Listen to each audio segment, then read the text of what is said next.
السلام علیکم ناظرین، آپ سب کو چینل پر خوش آمدید کہتے ہیں۔ حکیم لقمان ایک شخصیت کے جن کا تذکرہ قرآن کریم میں سورہ لقمان میں آیا ہے۔ آج کی اس ویڈیو میں ہم آپ کو حضرت لقمان کے بارے میں بتائیں گے۔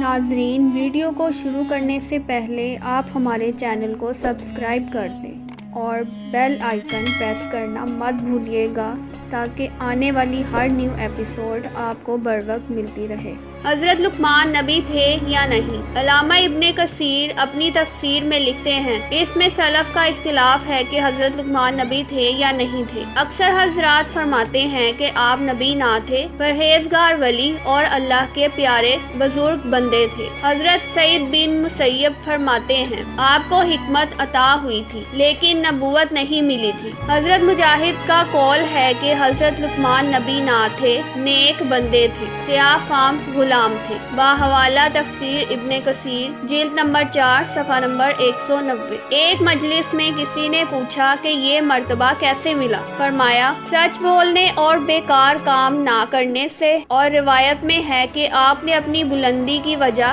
یہ بیان کی کہ اللہ کا فضل، امانت کی ادائیگی، کلام کی سچائی اور بے نفع کاموں کا چھوڑ دینا۔ الغرض ایسے ہی آثار صاف ہیں کہ آپ نبی نہ تھے۔ بعض روایات اور بھی ہیں جن میں گو صراحت نہیں کہ آپ نبی نہ تھے، لیکن ان میں بھی آپ کا غلام ہونا بیان کیا گیا ہے، جو ثبوت ہے اس امر کا کہ آپ نبی نہ تھے، کیونکہ غلامی نبوت کے خلاف ہے۔ انبیاء عالی نسب اور عالی خاندان ہوا کرتے تھے، اس لیے جمہوریہ سلف کا قول ہے کہ حضرت لقمان نبی نہ تھے۔ ہاں، حضرت اکرمہ سے مروی ہے کہ آپ نبی تھے، لیکن یہ بھی جب کہ سند صحیح ثابت ہو جائے، لیکن اس کی سند میں جابر بن یزید جعفی ہیں جو ضعیف ہیں۔ حضرت قتادہ رضی اللہ تعالیٰ عنہ سے ایک عجیب روایت نقل ہے کہ حضرت لقمان کو حکمت و نبوت کے قبول کرنے میں اختیار دیا گیا تو آپ نے حکمت قبول فرمائی۔ راتوں رات ان پر حکمت برسا دی گئی اور رگو پے میں حکمت بھر دی گئی۔ صبح کو ان کی باتیں اور ان کی عادتیں سب حکیمانہ ہو گئیں۔ آپ سے سوال ہوا کہ آپ نے نبوت کے مقابلے میں حکمت کیسے اختیار کی؟ تو جواب دیا کہ اگر اللہ مجھے نبی بنا دیتا تو اور بات تھی، ممکن تھا کہ منصب نبوت کو میں نبھا جاتا، لیکن جب مجھے اختیار دیا گیا تو مجھے ڈر لگا کہ کہیں ایسا نہ ہو میں نبوت کا بوجھ نہ سہار سکوں، اس لیے میں نے حکمت کو ہی پسند کیا۔ اس روایت کے ایک راوی سعید بن بشیر ہیں جن میں ضعف ہے۔ حضرت قتادہ رضی اللہ تعالیٰ عنہ اس روایت کی تفسیر میں فرماتے ہیں، مراد حکمت سے اسلام کی سمجھ ہے۔ حضرت لقمان نبی نہ تھے، نہ ان پر وحی آئی، بس سمجھ، علم اور عبرت مراد ہے۔ فرمان الہی ہے، ہم نے انہیں اپنا